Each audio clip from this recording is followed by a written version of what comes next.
Tuan Suami yang Kejam, ditulis oleh author Mickey Mouse 24 dan Sena Rechan sebagai pengisi suara. Episode 30, TSYK 29. Selamat mendengarkan semuanya. Waktu sudah menunjukkan pukul 5 sore, saatnya semua karyawan maupun peserta magang perusahaan Atmaja pulang ke rumah.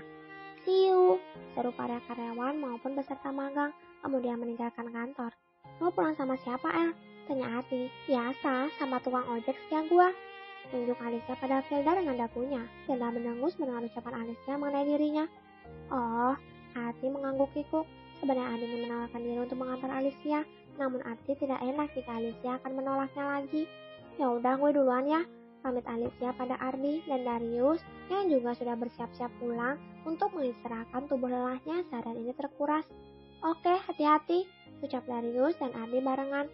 Firda mengemudikan motor metiknya membelah macetnya ibu kota.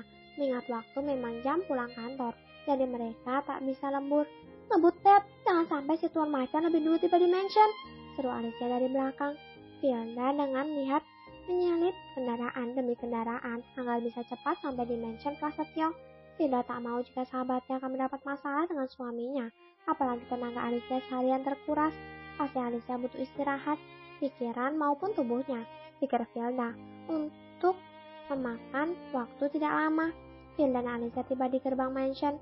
Alicia melihat jam di pergelangan tangannya, pukul 17.15.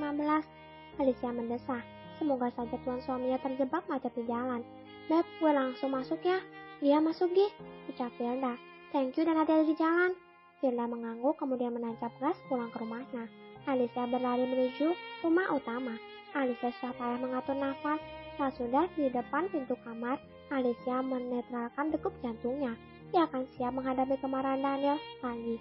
Pak Wis dan Sekretaris Ali sudah mengingatkan jika Daniel berada di mode macam lapar sekarang, karena sudah 2 jam lebih kembali dari kantor dan tidak disambut olehnya, dan itu berhasil membuat Alicia hampir kehilangan kesadaran akibat berlari cukup jauh dan ditambah berita mengerikan dari 2 lelaki berbeda usia di bawah tadi.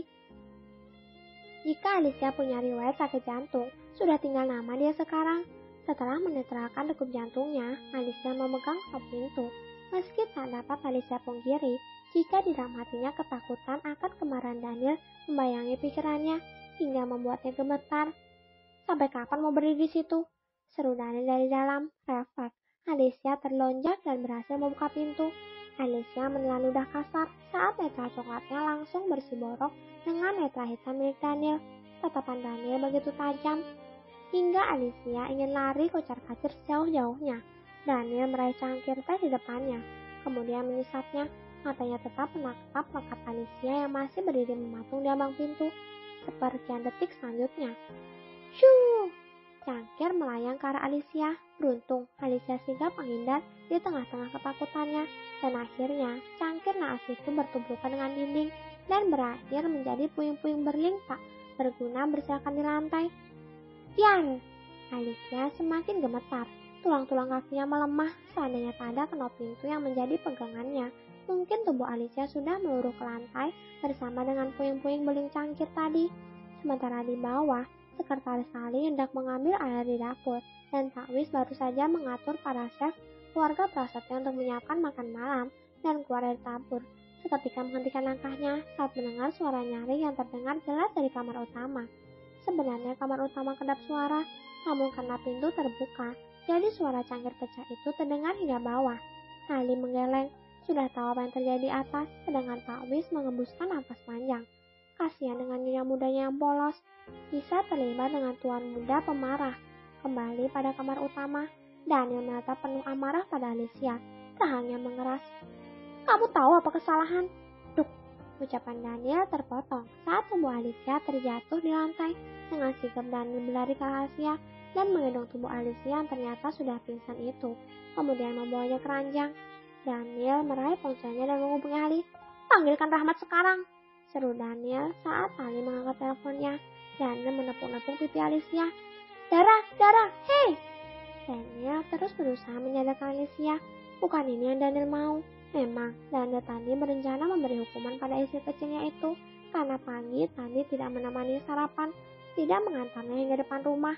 tidak menyambutnya saat pulang kantor dan membuat Daniel menunggu Alicia selama 2 jam di rumah.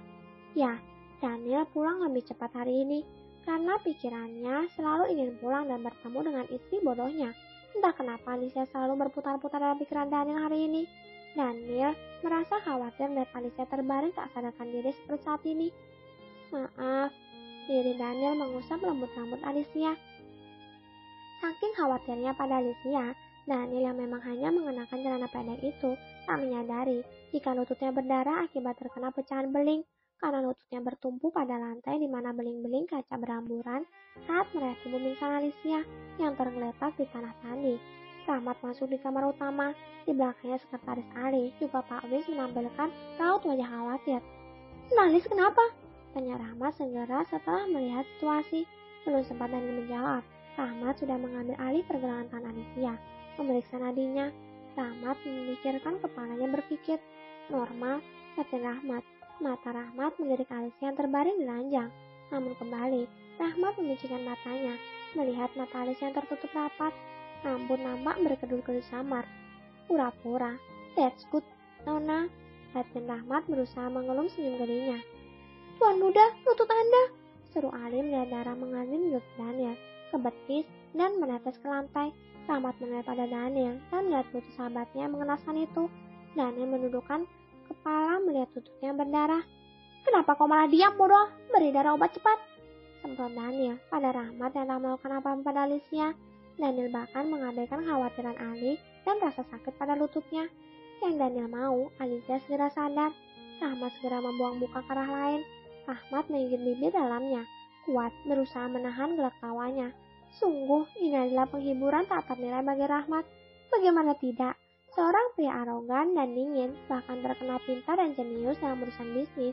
Namun karena seorang gadis yang berstatuskan istrinya dengan mudah membodohi Daniel.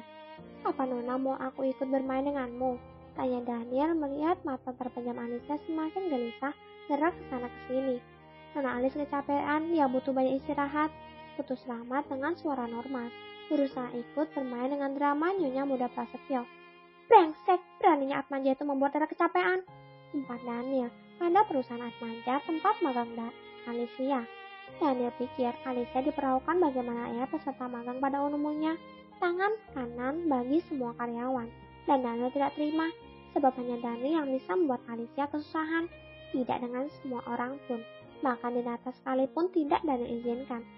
"Aku sisi secep, Nona Alis akan baik-baik saja setelah istirahat, tapi lututmu akan infeksi jika kamu terus marah-marah dan tak segera diobati." Setelah Rahmat memotong titah Daniel untuk kali tadi. "Kau sudah bosan kerja ya?" seru Daniel tak terima kalimat terakhir Rahmat yang menyatakan kalau dia marah-marah. Lah, emang marah-marah kan? Oke para pendengar semua, episode ini telah selesai. Sampai jumpa di episode selanjutnya. Sampai semua. Kalau kamu mau dengar audiobook lebih banyak dan gratis, segera download Audiotune.